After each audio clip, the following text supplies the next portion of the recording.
রোজার দিনে বিয়ে করা যাবে কিনা? বদলি হজের মতো অসুস্থ মজুর ব্যক্তির পক্ষ থেকে বদলি রোজা রাখা যাবে কিনা? মৃত ব্যক্তির রোজা বা নামাজ কাজা থেকে গেলে করণীয় কি?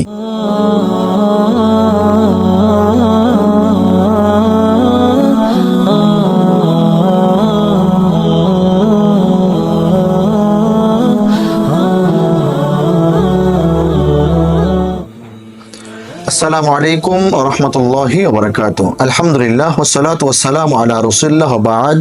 সুপ্রিয় দর্শক শ্রোতা, কাছে কিংবা দূরে, দেশে বা প্রবাসে, যে যেখান থেকে আমাদের আজকের এই গুরুত্বপূর্ণ অনুষ্ঠানটি দেখছেন, প্রোগ্রামটি দেখছেন, সকল ভাই সকল বন্ধুদেরকে জানাই আন্তরিক সালাম, শুভেচ্ছা, মোবারকবাদ। দর্শক শ্রোতা, বরাবরের মতো আজও আমরা চলে আসছি আপনাদের সকলের প্রিয় অনুষ্ঠান মাসাইল রমাদান নিয়ে।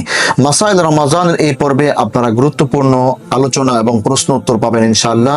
আজকে আমাদের যিনি প্রশ্ন উত্তর দিবেন, আমাদের সকলের প্রিয় মানুষ, আমাদের সম্মানিত অতিথি হাফেজ মাওলানা মুফতি মাহমুদুল হাসান হাশিমি মুদ্দাজিল্লাহুল আলী, ইমাম ও খতিব বাইতুল আমান জামে মসজিদ, জগন্নাথপুর, বাটারা, ঢাকা। তো চলুন আমরা সকলেই কথা আর না বাড়িয়ে মোহতারমের কাছে পরিচয় হয়ে আসি। আসসালামু আলাইকুম ওয়া রাহমাতুল্লাহি ওয়া বারাকাতুহু। ওয়া আলাইকুম আসসালাম ওয়া রাহমাতুল্লাহি ওয়া বারাকাতুহু। জি মোহতারাম, কেমন আছেন আপনি? আলহামদুলিল্লাহ, আল্লাহ পাকের অশেষ মেহেরবানি। আশা করি আপনিও ভালো আছেন। জি আছি আলহামদুলিল্লাহ, আপনার দোয়ায় আল্লাহ সুবহানাহু ওয়া তাআলা খুব ভালো রেখেছেন। রমাদান মাস আলহামদুলিল্লাহ সুস্থ অবস্থায় রোজা রাখতে পারছি, আল্লাহ সুবহানাহু ওয়া তাআলার অনেক মেহেরবানি। মোহতারাম, আমরা আপনাকে ইতিপূর্বে একটা প্রোগ্রামে পেয়েছিলাম, একটা পর্বে পেয়েছিলাম। তো আমাদের দর্শকরা আপনাকে খুবই লাইক এবং পছন্দ করেছেন এবং আমার কাছে বলেছেন যে আপনার কাছে আরো কয়েকটা প্রশ্ন জানতে পারে, এই জন্য আপনাকে আজকে স্টুডিওতে ডাকা আমাদের। আলহামদুলিল্লাহ, আপনি অত্যন্ত সুন্দরভাবে এবং গোছালো এবং সরল এবং সুন্দর সাবলীল ভাষায় আমাদের উত্তরটি দিয়েছেন। আজকে আমাদের দর্শক শ্রোতাগণ আপনার কাছে যে প্রশ্ন করছেন সেটা হলো, প্রথম যে প্রশ্নটি করছেন, যে একজন ভাই প্রশ্ন করেছেন, সালাম দিয়েছেন, আসসালামু আলাইকুম ওয়া রাহমাতুল্লাহ। ওয়া আলাইকুম আসসালাম ওয়া রাহমাতুল্লাহি ওয়া বারাকাতুহু। তিনি প্রশ্ন করেছেন যে হুজুর, রোজার দিনে বিয়ে করা যাবে কিনা? জি মোহতারাম, রোজার দিনে বিয়ে করা যাবে কিনা, এটা আমি আরো একটা অনলাইনে কার জানি একটা ভিডিওতে দেখছিলাম, একই সেম প্রশ্ন, যে রোজার দিনে বিয়ে করা যাবে কিনা। আমাদের অনেকের প্রশ্ন থাকে এটা, যদি আপনি একটু খোলাসা করে বলতেন। বিসমিল্লাহ, আলহামদুলিল্লাহ, ওয়াসসালাতু ওয়াসসালামু আলা মান লা নাবিয়্যা বা'দাহু, আম্মা বা'দ। ফাআউযু বিল্লাহি মিনাশ শাইতানির রাজীম। বিসমিল্লাহির রহমানির রহিম। কুল হাল ইয়াস্তাবিল্লাযীনা ইয়া'লামুন ওয়াল্লাযীনা লা ইয়া'লামুন ইন্নামা ইয়াতাযাক্কারু উলুল আলবাব। সাদাকাল্লাহুল আযীম। আল্লাহ পাকের আলিশান দরবারে অসংখ্য অগণিত শুকরিয়া যে মহান রব্বুল আলামিন আমাদেরকে দিন প্রচারের লক্ষ্যে এএমটিএ চ্যানেলের স্টুডিওতে এসে সামান্য সময় দিনই আলোচনা করার, মুজাকারা করার তৌফিক দান করেছেন। শুকরিয়া দেখি আলহামদুলিল্লাহ। আমাদের প্রিয় ভাই একটি প্রশ্ন করেছেন যে পবিত্র রমজান মাসে বিবাহ করা যাবে কি না। এর সঠিক, সুন্দর ও সাবলীল উত্তর হলো, রমজান মাসে বিবাহ করাতে কোনো অসুবিধা নেই। রমজান মাসের বিবাহ করাতে, দিনে হোক রাতে হোক, বিবাহ করাতে কোনো অসুবিধা নেই। কিন্তু অসুবিধা হলো, যেমন আমাদের বিবাহগুলোতে আপনার এই মেয়ের বাড়িতে বর পক্ষ যায়, বর পক্ষ মেয়ের বাড়িতে আসে, অলিমা হয়। হ্যাঁ, এই জন্য রমজান মাসে বিবাহের ক্ষেত্রে এটা খেয়াল রাখতে হবে। দিনের বেলা বিবাহ হলে আশা করি বর পক্ষ যারা আছে সবাই খানা পিনা থেকে মাহরুম হয়ে যাবে। এই জন্য যদি খাবারের কোনো ইন্তজাম করতে হয়, অবশ্যই ইফতারিতে করতে হবে। ইফতারির মাধ্যমে ইফতার হয়ে গেল এবং মেহমান আপ্যায়ন হয়ে গেল। আরেকটা বিষয় হচ্ছে, সেটা আসলে সাওম বলা হয় ওই লুগাতান বিরত থাকা, ফিরে আসা, আর শরীয়তের পরিভাষায় সুবহ সাদিক থেকে সূর্য অস্ত পর্যন্ত রোজার নিয়তে পানাহার এবং স্ত্রী সম্ভোগ থেকে বিরত থাকা। তো এই জন্য রোজার দিনে বিবাহ তো বৈধ হবে, কিন্তু রোজার দিন দিনের বেলা সহবাস বৈধ নয়। রাতের বেলা সহবাস অবশ্যই করতে পারবে। আর আমরা উম্মতে মুহাম্মাদী আল্লাহ পাক সহজ করে দিয়েছেন। একটা সময় তো ছিল যে রাতের বেলাও যদি একবার কেউ ঘুমিয়ে যেত, যেমন ওমর রাদিয়াল্লাহু তাআলা একটা ঘটনা আছে, তাহলে আর রাতের বেলাও একবার ঘুমিয়ে গেলে আর খাওয়াও যেত না এবং কোন রকম স্ত্রী সহবাস করা যেত না। তো আলহামদুলিল্লাহ, আল্লাহ পাক আমাদের উপর বড় ইহসান করেছেন। তো দিনের বেলা রমজান মাসে যেহেতু একটা আত্মশুদ্ধির মাস, সিয়াম সাধনার মাধ্যমে আল্লাহ পাক বলছেন যে লাআল্লাকুম তাত্তাকুন, সিয়াম সাধনা করো তোমাদের পূর্ববর্তীদের উপরও সিয়াম সাধনা ফরজ ছিল যেন তোমরা মুত্তাকি হতে পারো। এই জন্য দিনের বেলা আল্লাহ পাক এটা নিষিদ্ধ করেছেন, বাকি এটা রাতের বেলা বৈধ। জি। যেমনি ভাবে খানা পিনাও নিষিদ্ধ, ঠিক তেমনি ভাবে স্ত্রী সহবাসও দিনের বেলা অবশ্যই নিষিদ্ধ, রাতের বেলা সব করতে পারবে। জি। শুকরান জাযাক। মোহতারাম, ধন্যবাদ আপনাকে। ইনশাআল্লাহ আমরা আবারও আসবো আপনার কাছে। আজকের আমাদের দ্বিতীয় প্রশ্নটি আমাদের খুবই ইম্পর্টেন্ট একটি প্রশ্ন আসছে। সেটা হলো, প্রশ্ন করেছেন যে হুজুর, বদলি হজের মতো অসুস্থ মজুর ব্যক্তির পক্ষ থেকে বদলি রোজা রাখা যাবে কিনা? বদলি হজের মতো অসুস্থ মজুর ব্যক্তির পক্ষ থেকে বদলি রোজা রাখা যাবে কিনা? জি মোহতারাম। জি, শুকরান জাজিলান। এটা অত্যন্ত জটিল, কঠিন এবং সময় উপযোগী একটা প্রশ্ন। জি। এই ভাইয়ের আল্লাহ পাক শুভ বুদ্ধির উদয় করে দিয়েছেন, আমিন। শুকরিয়া।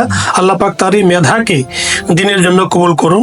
যে আমার ভাই প্রশ্ন করেছেন যে বদলি হজের মতো জি। কোনো ব্যক্তি অসুস্থতার কারণে তার রোজাটা বদলি রোজা হিসাবে অন্য কেউ করতে পারবে কি না।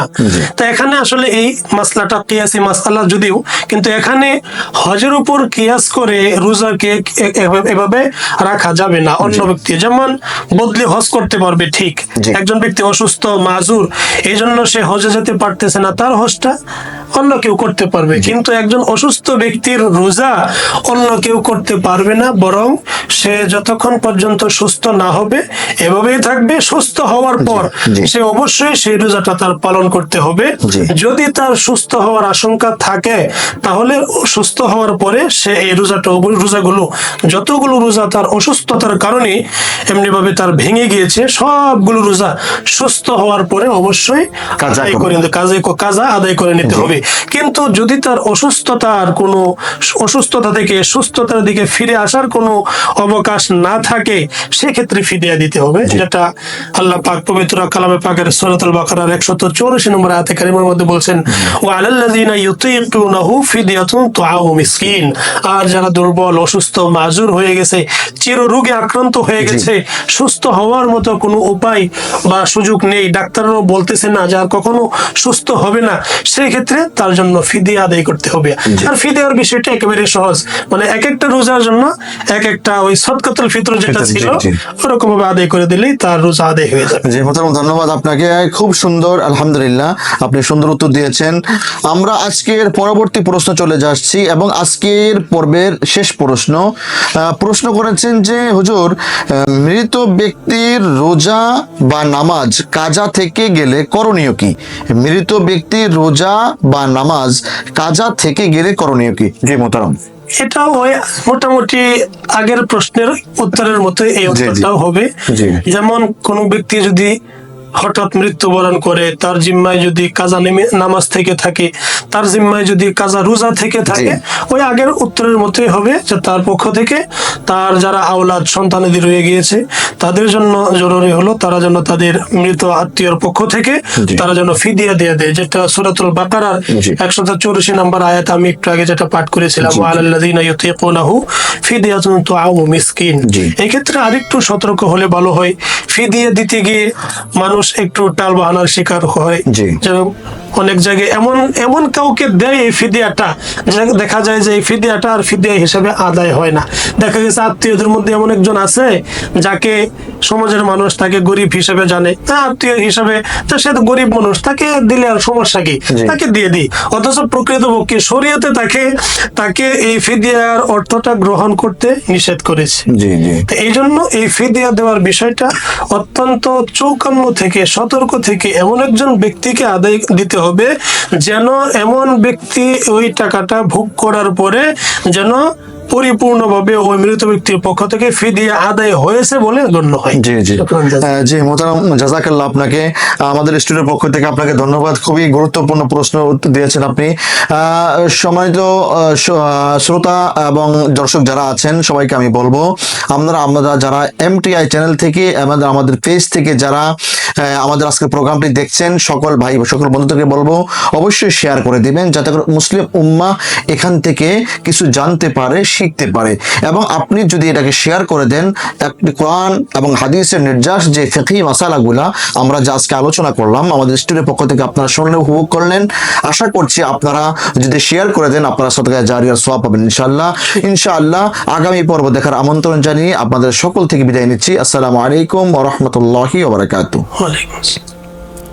رسول الله محمد حبيب الله محمد نبي الله محمد خير خلق الله محمد خير خلق الله محمد